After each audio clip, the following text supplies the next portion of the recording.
예수를 알미라. 그 은보다 더 귀한 것 예수를 알미라.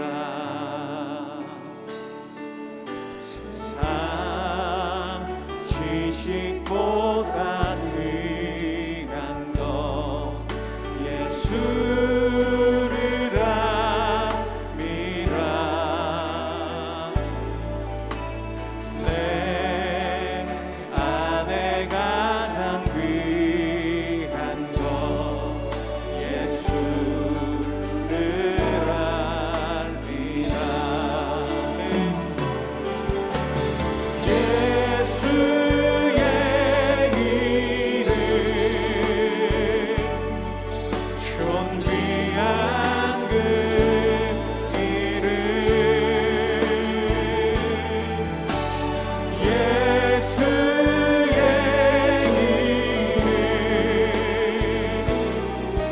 능력의 그 이름.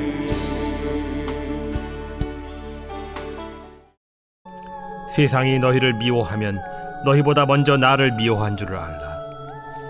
너희가 세상에 속하였으면 세상이 자기의 것을 사랑할 것이나 너희는 세상에 속한 자가 아니요 도리어 내가 너희를 세상에서 택하였기 때문에 세상이 너희를 미워하느니라.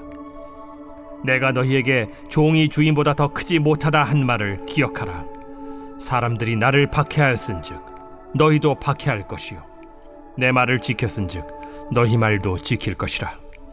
그러나 사람들이 내 이름으로 말미암아 이 모든 일을 너희에게 하리니 이는 나를 보내신 이를 알지 못함이라. 내가 와서 그들에게 말하지 아니하였더라면 죄가 없었으려니와 지금은 그 죄를 핑계할 수 없느니라. 나를 미워하는 자는 또 내 아버지를 미워하느니라. 내가 아무도 못한 일을 그들 중에서 하지 아니하였더라면 그들에게 죄가 없었으려니와 지금은 그들이 나와 내 아버지를 보았고 또 미워하였도다. 그러나 이는 그들의 율법에 기록된 바 그들이 이유 없이 나를 미워하였다 한 말을 응하게 하려 함이라.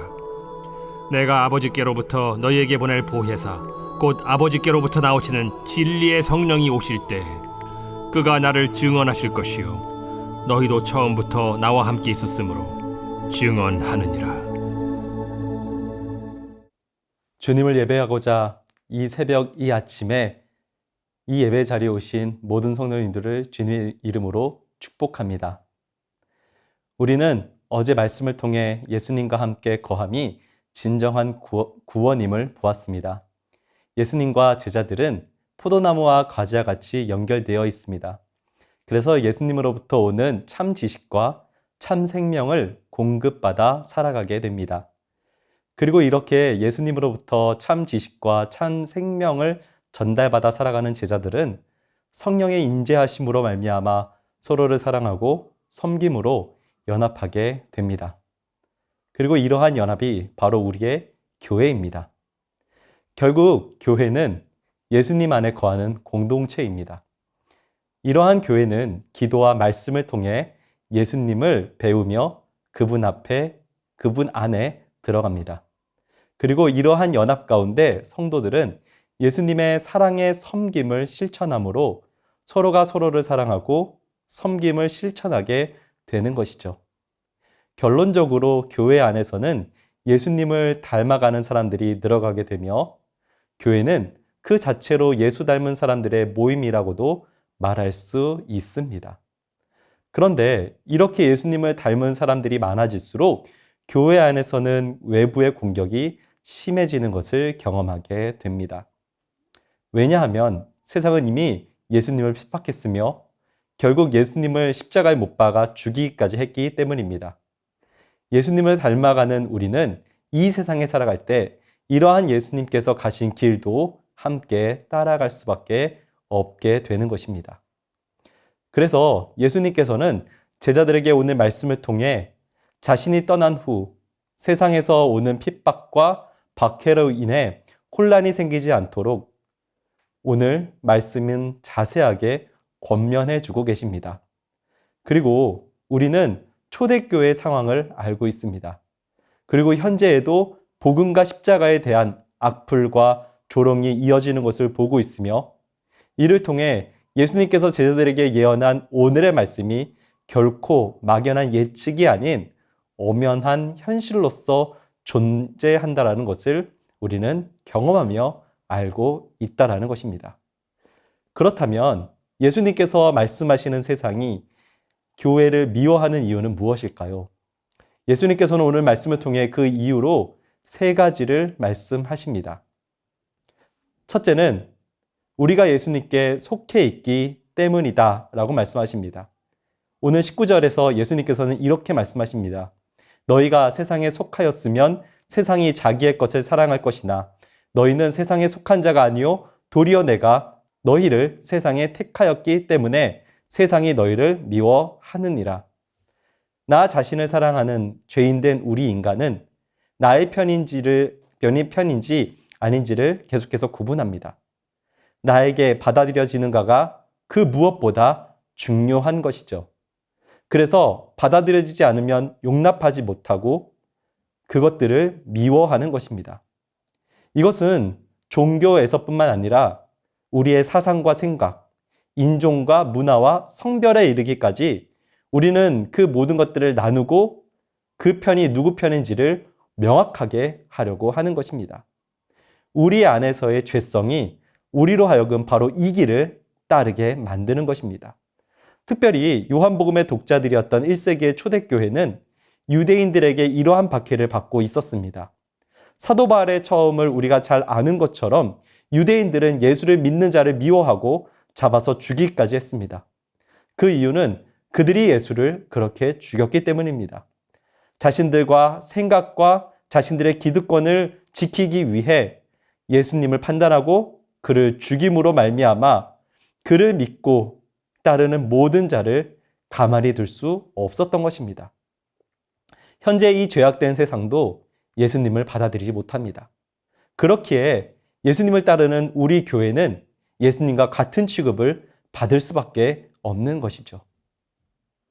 오늘 말씀에서 두 번째, 세상이 이 교회를 싫어하는 이유는 바로 세상은 하나님을 알지 못하기 때문입니다. 21절에 이렇게 말씀하십니다. 그러나 사람들이 내 이름으로 말미암아 이 모든 일을 너에게 하리니 이는 나를 보내신 이를 알지 못함이라. 앞에서 말씀드렸듯이 요한복음을 쓸 당시의 교회의 핍박은 유대인들의 핍박이었습니다. 그들은 여호와 하나님을 섬긴다고 말하였습니다. 하지만 그들은 도리어 성경에서 예언되어 있는 예수님을 인정하지 않습니다. 자신들의 생각과 다르다는 이유였기 때문이죠. 자신들의 해석과 자신들의 판단으로 예수님을 바라보니 예수님을 보내신 하나님의 그 크신 뜻을 정확히 알지 못했던 것입니다. 그러자 성경을 누구보다 잘 안다라고 자부했던 유대인들이지만 그 말씀을 주신 하나님의 뜻을 알지 못한다라는 예수님의 판단을 듣게 되는 것입니다. 나의 생각과 나의 판단이 강한 세상은 하나님을 알지 못합니다. 인정할 수 없기 때문입니다. 그러니 세상은 그 하나님을 말하는 우리를 미워하게 되는 것이며 우리를 인정하지 못하는 것입니다. 셋째로, 교회는 진리를 증언하기 때문에 세상은 이 교회를 싫어합니다. 예수님께서는 26절과 27절에서 이렇게 말씀합니다. 내가 아버지께로부터 너희에게 보낼 보혜사 곧 아버지께로부터 나오시는 진리의 성령이 오실 때에 그가 나를 증언할 것이요 너희도 처음부터 나와 함께 있었으므로 증언하느니라. 유대인들은 25절에서 그들의 율법이라고 이 유대인들이 가지고 있는 성경을 말씀하시면서 그들이 그럼에도 불구하고 참된 진리를 모른다라고 예수님은 말씀하고 계십니다. 참된 진리는 보혜사 성령님께서 함께 하실 때 그분으로 말미암아 선포되는 것임을 우리 예수님께서는 말씀하시고 계시고 있습니다. 그리고 교회는 바로 성령님께서 함께 하시기에 참된 진리를 지녔고 이를 선포하기에 세상은 너희를 싫어할 수밖에 없다라고 예수님께서는 말씀하십니다. 세상은 비진리를 진리라고 말합니다. 그들은 진리가 아닌 것이 진리라고 철석처럼 믿고 있습니다. 그래서 자신들이 인정하지 않는 진리를 전하는 우리들을 자신들과 다르다고 생각하며 그렇기 때문에 우리를 미워하고 핍박할 수밖에 없는 것입니다. 그렇다면 이러한 세상 가운데 우리 그리스도인들은 어떻게 살아가야 할까요? 오늘 말씀은 우리에게 성령님과 동행함으로 끝까지 복음을 증거하라라고 말씀합니다. 우리가 요한복음에서 보았던 부활한 나사로는 전적으로 예수님의 은혜로 말미암아 부활하였습니다. 자신의 의지가 아닌 전적인 주님의 은혜인 것이죠. 그런데 그는 요한복음 12장을 통해 유대 지도자들이 그를 죽이고자 한다는 것을 우리는 보게 됩니다. 그 이유는 많은 유대인이 그 나사로를 통해 예수님을 믿었기 때문입니다. 부활한 나사로는 예수님을 전하였고 그로 인해 세상에서 나사로는 많은 핍박을 받게 된 것입니다. 그러나 우리 주님은 그 나사로를 기억하시며 그를 성경에 기록하고 계십니다. 제자들은 예수님과 동고동락하며 그분의 가르침을 가장 전적으로 전수받은 사람들입니다. 그리고 이 증거는 오직 성령님께서 함께 하실 때에만이 가능함을 우리는 잘 알고 있습니다. 그렇기에 제자들은 그 성령님과 동행함으로 전심을 다해서 예수님을 전하며 나아갔습니다. 더욱이 예수님을 직접 본 자들이 하나님 아버지를 보았다라고 예수님이 말씀하셨듯이 예수님의 제자들의 증거가 예수님을 재현하는 데에 더욱더 큰 힘을 발휘했습니다. 이는 우리도 마찬가지입니다. 성령님의 은혜로 말미암아 우리는 말씀과 복음의 은혜를 누렸습니다. 우리는 이제 구원받았고 그 은혜로 말미암아 예수님의 제자가 되었습니다. 그렇다면 우리는 그 예수님의 증인된 사명을 가지고 우리가 그 증거하는 삶을 살아가야 할 것입니다. 비진리가 만연하는 세상 가운데 진리를 선포해야 되는 사명을 우리가 가졌기 때문입니다. 세상이 핍박할지라도 예수님의 진리 되심을 우리가 복음으로 전파해 나아갈 때 더 나아가 그 복음을 전파할 뿐만 아니라 예수님의 섬김의 실천을 우리가 닮아갈 때에 주님께서는 우리를 주님의 생명책에 적으시며 우리로 말미암아 이 세상을 변화시키는 참된 일꾼으로 세워주실 줄로 믿습니다. 오늘 하루 이 주님의 은혜를 기억하시며 주님께 나아가시는 모든 성도분 다 되시기를 주님의 이름으로 축복합니다. 그로 말미암아 참된 진리를 쫓고 그 진리로 말미암아 이 세상 가운데 예수를 선포하는 우리 모든 성도분들 다 되시기를 주님의 이름으로 축복합니다. 우리 오늘 함께 기도 제목 나누시면서요, 우리 함께 기도하도록 하겠습니다. 첫 번째, 죄악된 세상 가운데 더욱 주님을 사랑하는 마음을 주옵소서. 오늘 하루도 삶의 자리에서 예수님을 닮아 세상의 빛으로 살아가게 하옵소서. 비진리가 진리의 탈을 쓰고 있는 세상 가운데 진정한 복음을 선포하는 전도자의 삶을 살아가게 하옵소서. 우리 함께 기도하도록 하겠습니다.